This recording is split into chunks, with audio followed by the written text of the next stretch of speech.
किया जाता, इसलिए सावन के महीने में नाखून काटने के लिए मना किया जाता है। और यहाँ तक कि सावन के महीने में नाखून काट जो चातुर्मास कर रहे हैं उनके लिए, जो चातुर्मास कर रहे हैं, चातुर्मास की पूजा कर रहे हैं, उनके लिए ये बताया। दूसरे प्रकार से मैं बोलना चाहूँगा, सावन के महीने में वृक्ष काटना अपराध है। सावन के महीने में वृक्षों का रोपण होता है, उन्हें काटा नहीं जाता, तो ये फिर ये ठीक नहीं है कि वृक्षों को अंधाधुंध काटा जाए।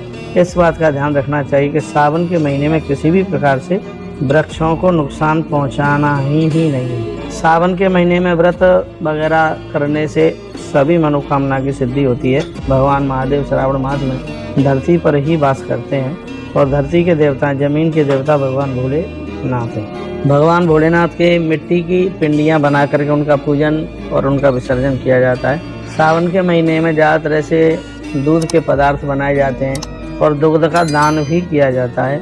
और मैं और भी निवेदन करना चाहूँगा, श्रावण के महीने में संध्या काल की पूजा बड़ी विशेष होती है। भगवान महादेव की पूजा शाम के समय में बहुत ज़्यादा विशेष होती है।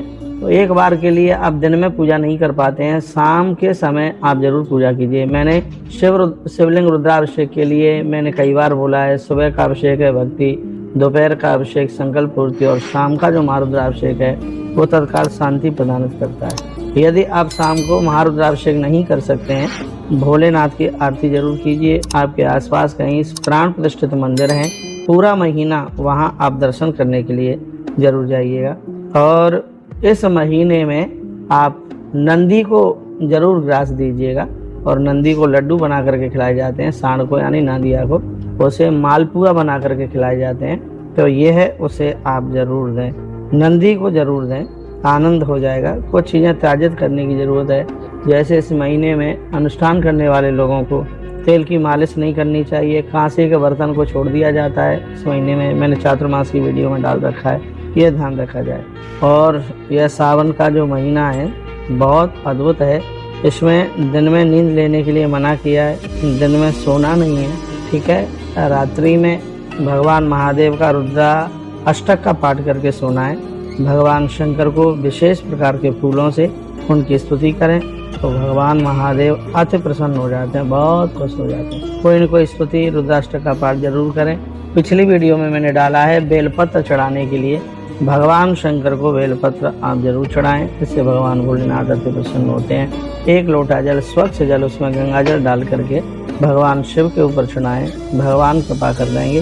सावन का महीना भगवान महादेव के लिए अतिशय प्रिय है, बहुत ज़्यादा प्रिय है, आनंद देने वाला है। यदि आपके शहर में कोई सवारी निकलती है, तो यदि कोई भगवान महादेव को रथ पालकी में बैठे हुए देख ले, तो ऐसा कहते हैं, बताते हैं कि कैलाश दर्शन करने का फल प्राप्त हो जाता है। जैसे भगवान महाकाल की सवारी निकलती है, और भी कहीं भगवान महादेव की बारात वगैरह निकलती होंगी सावन के महीने में, तो उस समय उनके दर्शन करने मात्र से कैलाश यात्रा का फल प्राप्त होता है। संत जन ऐसा कहते हैं। इतनी बड़ी महिमा है। घर गृहस्थी के तो काम बने ही रहते हैं, थोड़ा समय निकाल करके घर से बाहर आइए, मंदिर के ऊपर लगी ध्वजा का दर्शन कीजिए, पालकी में बैठे हुए भगवान का दर्शन कीजिए, आनंद हो जाएगा।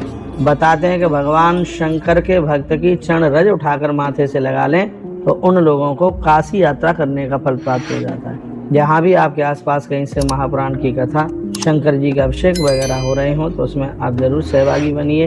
अब के बार कई योग लेकर के सावन का महीना आरंभ हुआ है और ये बहुत आनंद कर देगा।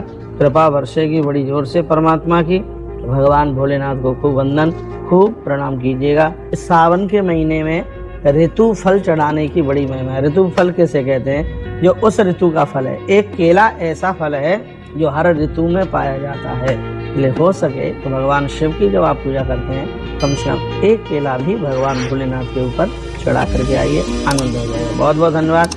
अगली वीडियो और मैं आपको भेजूंगा 11 चीज़ें ऐसी हैं जो